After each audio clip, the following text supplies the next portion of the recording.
Lofoten, a collection of picturesque islands nestled in the Norwegian Sea, offers a unique blend of dramatic coastlines, majestic mountains, and quaint fishing villages. This was a highly anticipated trip for us, and we're excited to share with you our journey through this Arctic paradise where every turn reveals postcard-worthy views. In this video, we'll go over the most beautiful spots, where to stay, where to eat, and also our own trip cost to give you an idea of what to expect. Our 8-day road trip begins and ends in Tromso. We spend a night in Senja, 2 nights in North, 2 nights in Central, and 1 night in South Lofoten, followed by a day of driving back to Tromso. While this is an 8-day itinerary, it can be extended to 9 or 12 days. Our starting point was Tromso Airport. We picked up our rental car from the airport and went to the city of Tromso to grab some essentials for the trip. The car cost us $552 for a period of 8 days after a discount. We got ourselves a MyCall SIM from 7-Eleven and gas for our portable stove. MyCall is the only SIM company that offers SIM for non-EU residents, and the SIM takes 24 hours to activate, so make sure you plan ahead and download offline maps. We then grabbed some coffee and started our drive to Senja. Senja is the second largest island of Norway, and it's about 3 hours from Tromso by car. This drive is full of views of snow-capped mountains and frozen lakes. We stayed the night at Visit Leaf at Senja, a lovely cabin with water views situated in the town of Stad.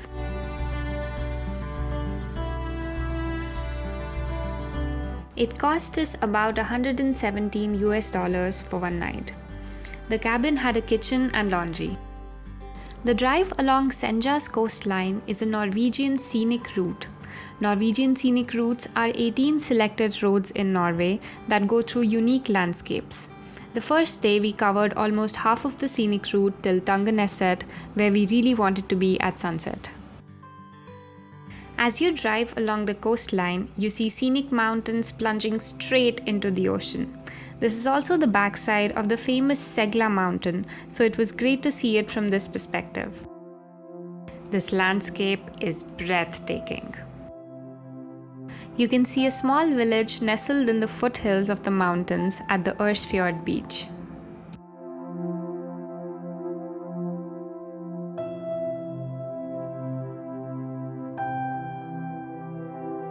We reached Tungeneset at sunset. The walkway provides a view to the Northern Sea and the pointed peaks of the Oxen Mountains.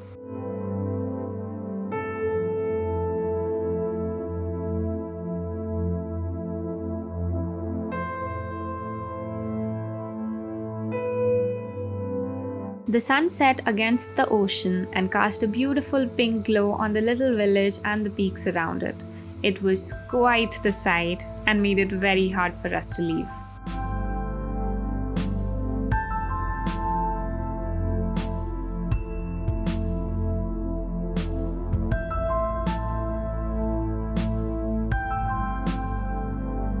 The sunset hues on the horizon marked the end of our first day. Our plan for day 2 was to cover the rest of the scenic route and reach North Lofoten by end of day. We checked out of our cabin and continued back on the scenic route. Our first stop was the Segla mountain. Segla is one of the most popular mountains in Norway.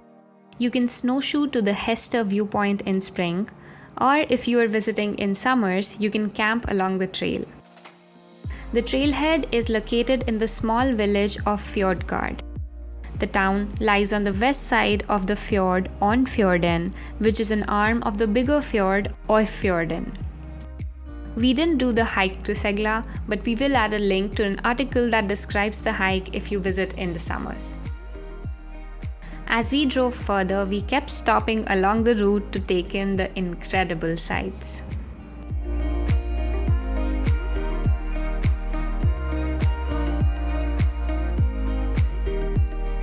We took a detour to the beach of Svolvær. The water was really blue and pretty, but super cold. There's a grocery store in the nearby town from where we picked up supplies for the long drive ahead. They also had some fresh bakery items and a microwave oven, which ended up being our lunch. One stop you definitely shouldn't miss is the Bergsbotn viewing platform. The platform provides a beautiful view of Bergsfjord. We had seen photos of this place, but snow adds a different dimension to everything. We also got lucky that it was a clear day. The drive to North Lofoten from Senja is a long one and takes almost 6 hours. But again, the landscape is so beautiful that it's worth driving during the day.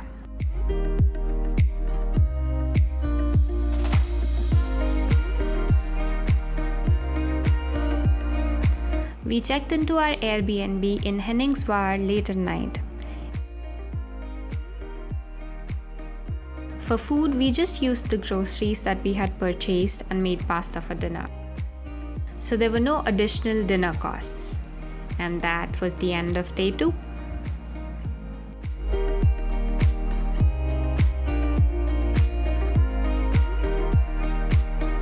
Henningsvær is a wonderful small town in Northern Lofoten and has some fun and quirky cafes and restaurants.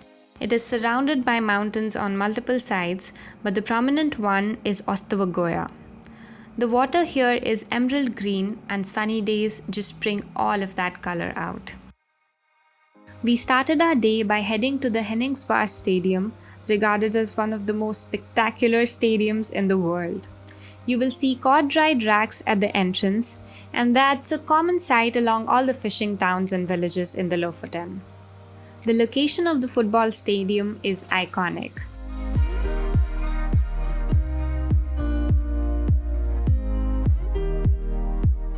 You can also walk over to the rocks on the side to get a panoramic view of the water and the mountains.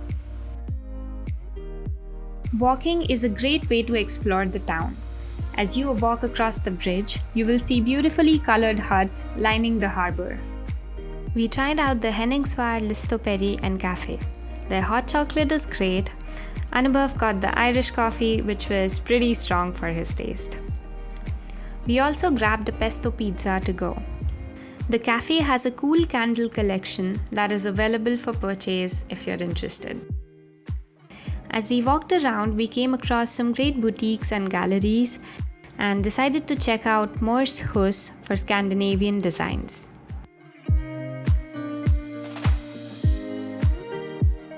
We saw the Werner Panton flower pot light at the store, which I've been eyeing for a while now, and decided to buy it.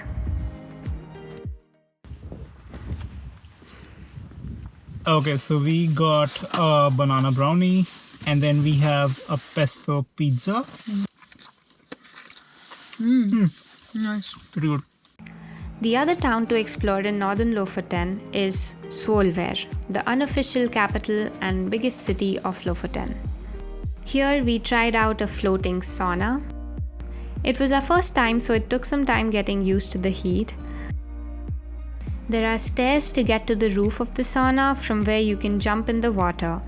But we are amateur swimmers, so we decided to just take small dips in the water.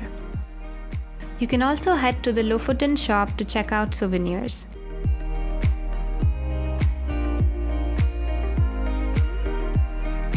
We spent the rest of the day roaming around the town. You can walk over the bridge into the fishing village of Svinøya. You can also take a fjord tour from here. There are some great hikes in Svolvær if you're visiting in the summer. Svolvær, Fløya and Skjevelporten being one of the most popular. For dinner, we headed back to Klatre Kafeen in Henningsvær. They have a vegetarian burger on their menu that I had read a lot about, and it did not disappoint. The cafe has a climbers theme. There was also a lovely live music event going on the day we were there.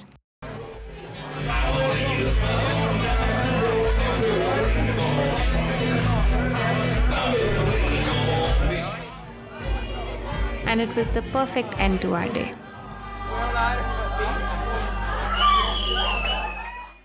If you're in Svolvær at night, you can head to the Strihuset pub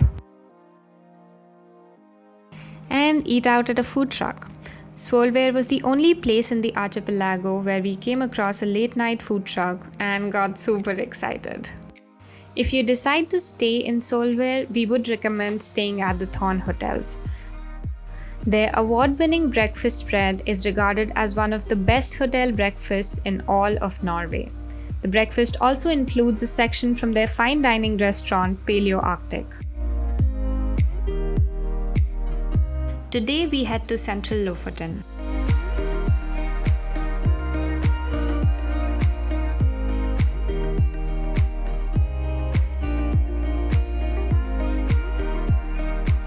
Our first stop in this region was the Lofoten Viking Museum. The museum is built around the largest Viking longhouse ever found and excavated. Visiting the hut was a very cool experience. It's a self-guided tour, but there are people dressed as the Vikings and you can interact with them and ask questions, so it's pretty cool. After an hour and a half, we realized that there is still more to experience, but we decided to cut it short and move on. From here, we headed to Leknes for lunch. Leknes is a pretty big town with multiple restaurants, cafes, a mall, and an airport of its own. It's also close to multiple popular beaches and hikes, so if you're looking for where to stay within Central Lofoten, we definitely recommend Leknes. Its proximity to the beaches also favors aurora hunting at night. We had a nice lunch at Dig Restaurant and Bar. Our plan for the day was to cover most beaches of this area. We grabbed some supplies from the grocery store before heading out for the beaches. The first beach that we visited was Vik Beach. You can spend like 15 minutes on this beach. It's nice, but it's not huge. From Vik, we headed to Hawkland Beach. Here you can spend a little bit more time. Manin Hike is a short and popular hike that gives you a great bird's eye view over Hawkland Beach.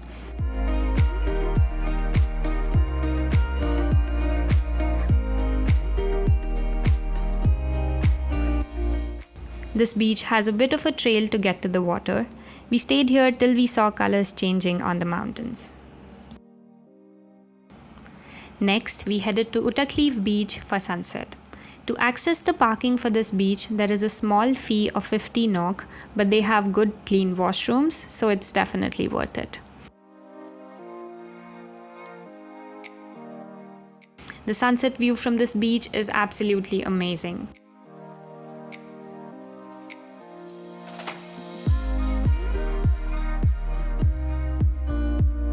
This is a pretty popular beach, so if you need to find a good spot, maybe get here early. You can also set up a tent on the beach for a higher fee, but it gets really windy, so make sure you're prepared and maybe even bring gloves. With multiple trails, there is enough to explore in this area and you can easily spend 4 to 5 hours on this beach. We did the simple walk from Uttakleef Beach towards Hawkland Beach using the coastal trail.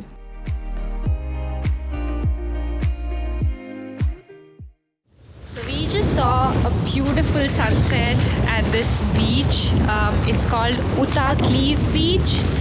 You can still see the sun setting behind us and the wind is going crazy. The last beach in this area is Unstad Beach, which is a surfer's paradise. If you surf, we would recommend visiting unstadarcticsurf.com. They offer surfing packages, rentals, and accommodations.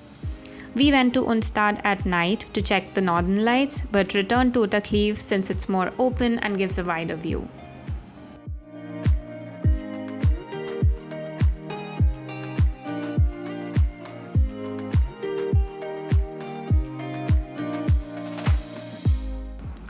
Our plan for this day was to hike to Kvalvika Beach. We started our day with coffee from Huset Cafe Bar and then headed to the mall in Leknes to look for microspikes for the hike. We were told that there are no rentals in the archipelago, so if you'd like to do this hike in the winters or even in the spring, you should bring your own. We also grabbed some food for the hike from this mall.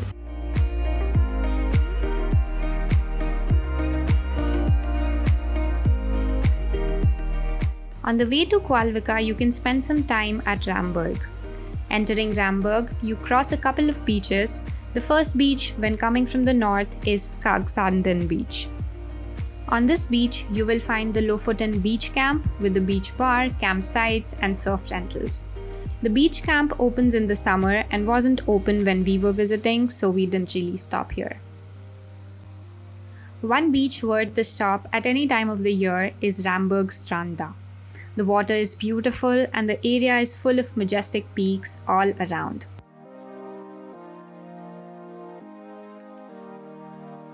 From here, it's a quick drive to get to the trailhead for Kvalvika Beach. They have a small parking lot and restrooms at the trailhead. Some facts about Kvalvika Beach. Kvalvika is a beautiful small beach that is only accessible by hiking. It's a popular camping spot in the summer. Besides hiking to the beach, another popular option is to hike to Reine Overlook that gives a lovely view of Kvalvika Beach from above.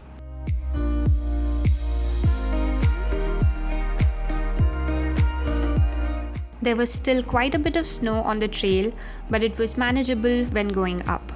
There are sections of the trail that are muddy, but there are planks in this section. We used our All Trails subscription to make sure we weren't veering off trail from time to time because the snow can obscure the way. Halfway to the beach, you start a relatively steep descent. With the snow, this was a bit scary, but we made it by moving slowly and carefully.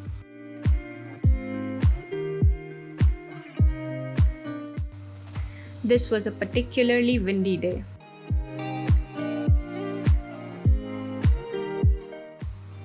After the hike, we ended our day back in Leknes with a shawarma plate and pizza for dinner. The next morning, we headed to South Lofoten. This region offers the authentic Lofoten vibe. For the full experience, you can stay in the converted Rorbjørs in the area. We started at the southernmost village on the Lofoten archipelago. It's the best preserved of the fishing villages in Lofoten, even though most of the fishing has moved to other parts. Tourism is now the main activity. The primary attraction here is the Norwegian Fishing Village Open Air Museum, which is one of the best preserved and complete fishing villages in Northern Norway. It includes 7 buildings, an old shop, a post office, fisherman's house, a boat house, cod liver oil factory, blacksmith, and a bakery. We had lunch at Maren Anna, which offers Norwegian cuisine with a modern twist. It's a lovely upscale restaurant with views of the harbor. Anubhav had the fish of the day, which was beautifully plated and tasted amazing.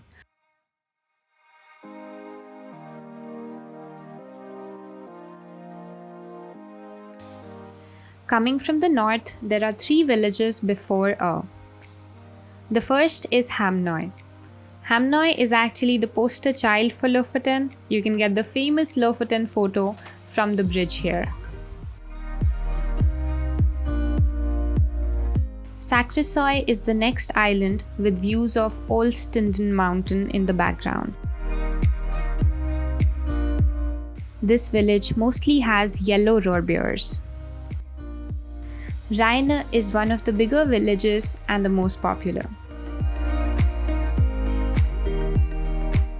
We had dinner here at the Camelbua restaurant, which was once a general store and dates back 200 years. They have a very rustic setting. There was a fireplace right behind this. It was very cozy. And the food was great as well.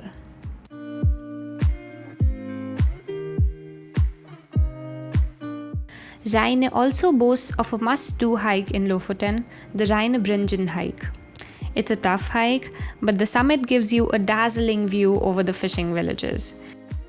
We don't recommend doing this hike outside of the summer season. 68 North has a great article on climbing Reine, and we'll add it to the description. After dinner, we got a lovely sunset here.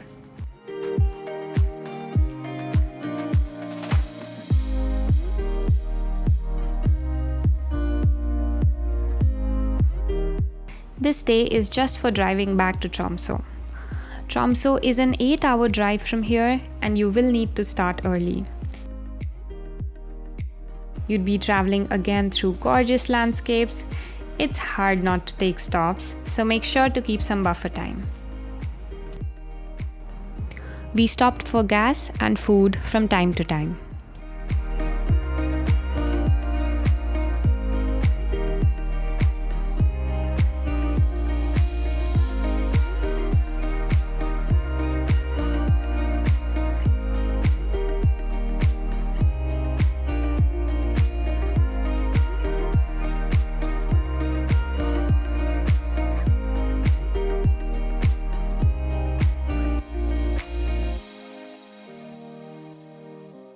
We reached Tromso late at night and stayed at the Clarion Hotel.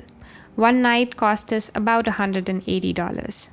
The hotel is at a great location since it's right opposite the harbor, but you have to drop your luggage and look for parking since they don't have their own dedicated parking. The rooms are really small. Our room had a view of the harbor though, which was nice. At night we went to Rorbua pub for drinks and were greeted with live music again.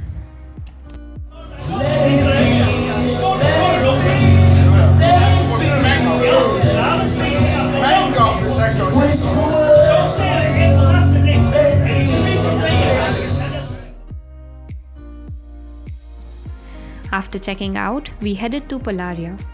Polaria is the world's most northerly aquarium. There are only 2 places in Europe where you can see bearded seals, and Polaria is one of them. They have seal feeding sessions every day, and that's quite fun to watch. Next, we headed to the Tromso cable car that takes you to the top of the Gjellheisen, and this experience was totally worth it.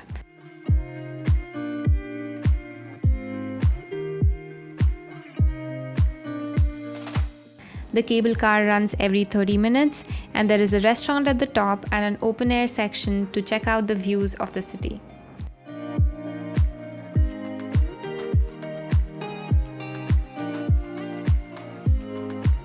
In our excitement for the experience of this place, we forgot to pay for parking and ended up getting a ticket.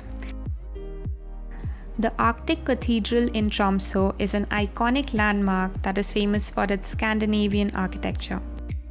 Entry here is paid, so not sure if we'd recommend going in, but definitely check it out from outside. We spent the next couple hours exploring Tromso downtown and grabbing some food. This marked the end of our trip.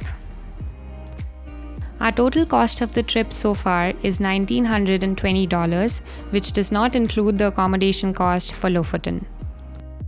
We stayed 3 nights in an Airbnb in Henningsvær for $895 and 2 nights in Svolvær for $330, bringing our total trip cost to about $31.45 for 2 people, which is honestly pretty decent.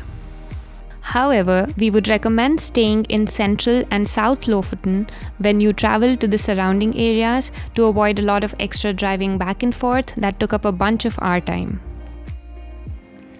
That's it for this video. Hope you enjoyed it. If you found it useful, don't forget to like and subscribe.